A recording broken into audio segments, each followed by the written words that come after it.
ਸ਼ਰਮਾ ਜੀ, ਖਬਰਾਂ ਦੀ ਸ਼ੁਰੂਆਤ ਕਰੀਏ ਈਰਾਨ ਦੇ ਨਾਲ ਜੁੜੀ ਇੱਕ ਵੱਡੀ ਖਬਰ ਤੋਂ, ਖਾਸ ਖਬਰ ਤੋਂ।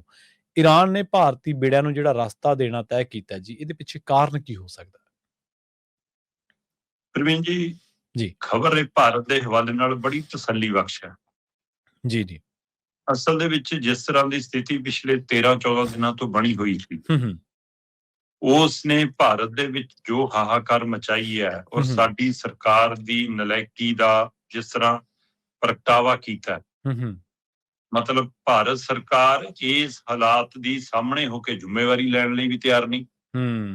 ਭਾਰਤ ਸਰਕਾਰ ਇਸ ਮਸਲੇ ਨਾਲ ਨਜਿੱਠਦੀ ਵੀ ਕਿਤੇ ਨਜ਼ਰ ਨਹੀਂ ਆਉਂਦੀ। ਨਾ ਬਿਲਕੁਲ। ਉਹ ਇਸ ਮਸਲਿਆਂ ਨੂੰ ਲੈ ਕੇ ਕਿਤੇ ਸੰਸਦ ਤੋਂ ਲੈ ਕੇ ਸੜਕ ਤੱਕ ਗੰਭੀਰਤਾ ਨਾਲ ਗੱਲ ਕਰਦੀ ਵੀ ਨਜ਼ਰ ਨਹੀਂ ਆਉਂਦੀ। ਸੋ ਉਸ ਸਥਿਤੀ 'ਚ ਫਸੇ ਸੀ, ਪਰ 14ਵੇਂ ਦਿਨ ਜਾ ਕੇ ਆਸ ਦੀਆਂ ਕਿਰਨਾਂ ਕੁਝ ਦਿਖਣ ਲੱਗੀਆਂ।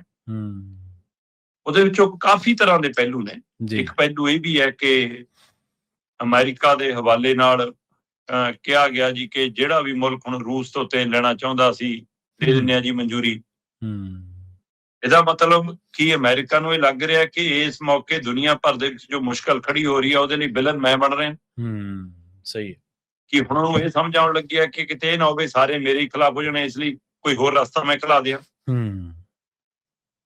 ਉਧਰੋਂ ਜਿਸ ਤਰ੍ਹਾਂ ਈਰਾਨ ਦੇ ਰਾਜਦੂਤ ਜਿਹੜੇ ਭਾਰਤ 'ਚ ਨੇ, ਉਹਨਾਂ ਨੇ ਇਹ ਸੰਕੇਤ ਦਿੱਤਾ ਕਿ ਭਾਰਤ ਸਾਡਾ ਦੋਸਤ ਹੈ।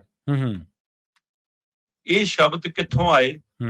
ਕਿ ਈਰਾਨ ਦੇ ਰਾਸ਼ਟਰਪਤੀ ਨਾਲ ਭਾਰਤ ਦੇ ਪ੍ਰਧਾਨ ਮੰਤਰੀ ਦੀ ਹੋਈ ਗੱਲਬਾਤ ਦੇ ਵਿੱਚ ਕੋਈ ਅਫਸੋਸ ਪ੍ਰਗਟਾਇਆ ਗਿਆ, ਕੋਈ ਪਿਛਲੇ ਦਿਨਾਂ ਦੇ ਵਿੱਚ ਜਿਹੜਾ ਪਾੜਾ ਵਧਿਆ ਉਹਨੂੰ ਲੈ ਕੇ ਕੋਈ ਚਿੰਤਾ ਜਤਾਈ ਗਈ।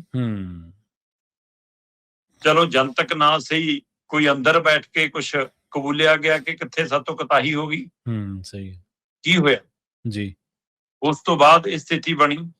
ਬੇਸ਼ੱਕ ਅਮਰੀਕਾ ਲਗਾਤਾਰ ਦਮ ਭਰ ਰਿਹਾ, ਟਰੰਪ ਲਗਾਤਾਰ ਦਮ ਭਰ ਰਹੇ ਨੇ ਕਿ ਜੀ ਅਸੀਂ ਤਾਂ ਗੋਡਿਆਂ ਭਾਰ ਲਿਆਂਦਾ ਜੀ, ਬਸ ਹੁਣ ਤਾਂ ਨਿਬੜਨ ਵਾਲਾ ਜੀ ਕੰਮ, ਈਰਾਨ ਤਾਂ ਜੀ ਹੁਣ ਖਤਮ ਹੋ ਗਿਆ ਜੀ, ਅਸੀਂ ਜਿਹੜੇ ਨਿਸ਼ਾਨੇ। ਪਰ ਉਹ ਪਲ ਪਲ ਖਬਰ ਬਦਲਦਾ, ਕਦੇ ਕਹਿੰਦਾ ਜੰਗ ਖਤਮ ਕਰ ਰਹੇ, ਕਦੇ ਕਹਿੰਦਾ ਵੱਡੇ ਹਮਲੇ ਕਰਾਂਗੇ। ਸਹੀ ਗੱਲ। ਕਦੇ ਕਹਿੰਦਾ ਬਸ ਹੋ ਗਿਆ ਖਤਮ, ਜਿਹੜਾ ਨਿਸ਼ਾਨਾ ਟੁੰਬਣਾ ਸੀ ਟੁੰਬ ਲਿਆ। ਪਰ ਸਭ ਨੂੰ ਪਤਾ ਹੈ ਕਿ ਆਰਥਿਕ ਸਥਿਤੀ ਦੇ ਉੱਤੇ ਅਸਰ, ਆਪਾਂ ਪਹਿਲਾਂ ਵੀ ਗੱਲ ਕੀਤੀ ਹੈ ਕਿ ਇਜ਼ਰਾਈਲ ਤੇ ਤਾਂ ਪੈ ਹੀ ਗਿਆ ਤੇ ਅਮਰੀਕਾ ਤੇ ਵੀ ਪੈਣਾ ਹੀ ਹੈ। ਤੇ ਕੱਲ ਜਿਵੇਂ ਕਰੂ ਮੈਂਬਰ ਤੱਕ ਉਹ ਮਾਰੇ ਗਏ, ਕ੍ਰੈਸ਼ ਹੋਇਆ, ਉਹ ਸਾਰਾ ਕੁਝ ਸਭ ਨੂੰ ਪਤਾ ਜੀ। ਸੈਨਿਕ ਤੱਕ ਗਏ। ਸੋ ਅਮਰੀਕਾ ਦੇ ਇਸ ਲਈ ਉਧਰ ਵੀ ਲਗਾਤਾਰ ਈਰਾਨ ਦੇ ਵੀ ਬਹੁਤ ਨੁਕਸਾਨ ਹੋ ਰਿਹਾ। ਸੋ ਇਹ ਸਾਰੀ ਪ੍ਰਕਿਰਿਆ ਚੋਂ ਕੀ ਹੁਣ ਇਹ ਲੱਗ ਰਿਹਾ ਕਿ ਜਿਹੜੇ ਨਾਲ ਹੈਗੇ ਨੇ ਉਹਨਾਂ ਨੂੰ ਨਾਲ ਰੱਖਿਆ ਜਾਵੇ। ਈਰਾਨ ਨੇ ਇਸ ਲਈ ਇਹ ਕਵਾਇਦ ਵੱਲ ਹੱਥ ਵਧਾਇਆ ਕਿ ਜਿੰਨਾ ਕੁ ਰਸਤਾ ਹੈਗਾ ਉਹਨਾਂ ਨੂੰ ਤਾਂ ਬਰਕਰਾਰ ਰੱਖੀਏ।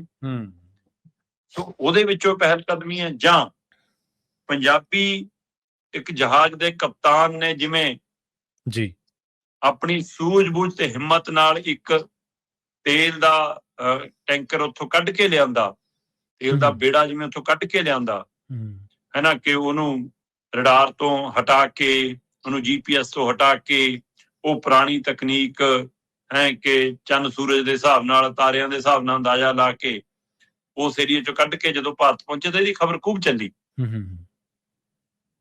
ਤੇ ਉਸ ਤੋਂ ਬਾਅਦ ਕੀ ਈਰਾਨ ਨੂੰ ਇਹ ਵੀ ਲੱਗਾ ਕਿ ਠੀਕ ਹੈ, ਜੇ ਇੰਜ ਹੋ ਸਕਦਾ ਤਾਂ ਅਸੀਂ ਕਿਉਂ ਇਹ ਬਦਨਾਮੀ ਕਰਾਉਣੀ, ਆਪਾਂ ਘੱਟੋ ਘੱਟ ਭਾਰਤੀਆਂ ਨੂੰ ਤਾਂ ਰਸਤਾ ਦੇਈਏ। ਸਹੀ। ਉਹਦੇ ਵਿੱਚੋਂ ਜਾਣਕਾਰੀ ਅੱਜ ਸਾਡੇ ਕੋਲ ਇਹ ਹੈ ਕਿ ਅੱਜ ਸਾਡੇ 3 ਤੋਂ 4 ਸ਼ਾਇਦ ਉੱਥੋਂ ਤੇਲ ਦੇ, ਖਾਸ ਕਰਕੇ ਗੈਸ ਦੇ ਬੇੜੇ ਕੱਢੇ ਜਾ ਸਕਦੇ। ਚਲੋ ਰਾਹਤ ਹੈ। ਦਰਜਨਾਂ ਦੇ ਹਿਸਾਬ ਨਾਲ ਬੇੜੇ ਖੜੇ ਆ ਤੇ ਉਹਨਾਂ ਵਿੱਚੋਂ ਮਤਲਬ ਇਹ ਵੀ ਸੰਭਾਵਨਾ ਬਣੀ ਹੈ ਜੀ। ਕੁਝ ਸੋਸ਼ਲ ਮੀਡੀਆ ਤੇ ਇਸ ਪਹਿਲੂਆਂ ਨੂੰ ਖੰਡਨ ਦੀ ਵੀ ਖਬਰ ਆ ਰਹੀ ਸੀ ਕਿ ਨਹੀਂ ਜੀ ਈਰਾਨ ਨੇ ਤਾਂ ਅਜਿਹਾ ਕੁਝ ਨਹੀਂ ਕਿਹਾ ਹੈ ਨਾ, ਇਹ ਪਹਿਲੂ ਵੀ ਕੁਝ ਉੱਭਰ ਰਹੇ ਸੀ। ਪਰ ਜੋ ਸਾਡੀਆਂ ਅਧਿਕਾਰਤ ਨਿਊਜ਼ ਏਜੰਸੀਆਂ ਨੇ, ਮੈਂ ਉਹਨਾਂ ਦੇ ਹਵਾਲੇ ਨਾਲ ਗੱਲ ਕਰ ਰਿਹਾ ਕਿ ਉਹਨਾਂ ਦੇ ਹਵਾਲੇ ਨਾਲ ਭਾਰਤੀ ਰਾਜਦੂਤ ਦੇ, ਈਰਾਨ ਦੇ ਜਿਹੜੇ ਭਾਰਤੀ ਰਾਜਦੂਤ ਨੇ ਭਾਰਤ ਦੇ ਵਿੱਚ, ਉਹਨਾਂ ਨੇ ਜਦੋਂ ਇਹ ਦਮ ਭਰਿਆ ਕਿ ਹਾਂ ਸਾਡਾ ਦੋਸਤ ਹੈ ਭਾਰਤ ਤੇ ਅਸੀਂ ਆਪਸ ਵਿੱਚ ਮਿਲ ਕੇ ਚੱਲਾਂਗੇ, ਤੇ ਉਸ ਤੋਂ ਬਾਅਦ ਇਹ ਸੰਕੇਤ ਆਉਣ ਲੱਗੇ ਨੇ ਕਿ ਸ਼ਾਇਦ ਰਾਹ ਖੁੱਲ ਜਾਵੇ ਜੀ। ਔਰ ਇਹ ਜ਼ਰੂਰੀ ਹੈ ਕਿਉਂਕਿ ਉਸ ਰਸਤੇ ਰਾਹੀਂ ਲਗਭਗ 20 ਤੋਂ 25% ਤੇਲ ਦੀ ਆਮਦ ਆ ਤੇ ਗੈਸ ਕਾਫੀ ਵੱਡੀ ਤਾਦਾਦ 'ਚ ਹੈ ਜੀ। ਤੇ ਇਸੇ ਲਈ ਅਸੀਂ ਗੈਸ ਦਾ ਪ੍ਰਭਾਵ ਦੇਖ ਰਹੇ ਹਾਂ ਤੇ ਉਹ ਬਹੁਤ ਜਿਸ ਕਦਰ ਪਿਆ, ਤੇ ਉਮੀਦ ਕਰਦੇ ਹਾਂ ਜੀ ਕਿ ਇਹ ਜੰਗ ਵੀ ਛੇਤੀ ਰੁਕੇ ਤੇ ਇਹ ਰਸਤੇ ਪਰਮਾਨੈਂਟ ਖੁੱਲਣ। ਸਹੀ ਗੱਲ ਹੈ ਜੀ। ਰਸਤੇ ਖੁੱਲੇ ਰਹਿਣ, ਜੰਗਾਂ ਰੁਕਦੀਆਂ ਰਹਿਣ ਤੇ ਵਪਾਰ ਚੱਲਦਾ ਰਹੇ, ਇਸੇ 'ਚ ਹੀ ਲੋਕਾਂ ਦੀ ਭਲਾਈ ਹੈ ਸ਼ਰਮਾ ਜੀ। ਤੇ ਤੁਸੀਂ ਰਸੋਈ ਗੈਸ ਦਾ ਜ਼ਿਕਰ ਕੀਤਾ ਹੈ ਕਿ ਉਹਦੇ ਨਾਲ ਥੋੜ੍ਹੀ ਰਾਹਤ ਮਿਲੂਗੀ ਜਦੋਂ 3-4 ਜਹਾਜ਼ਾਂ ਨੂੰ ਲਾਂਘਾ ਮਿਲੂਗਾ।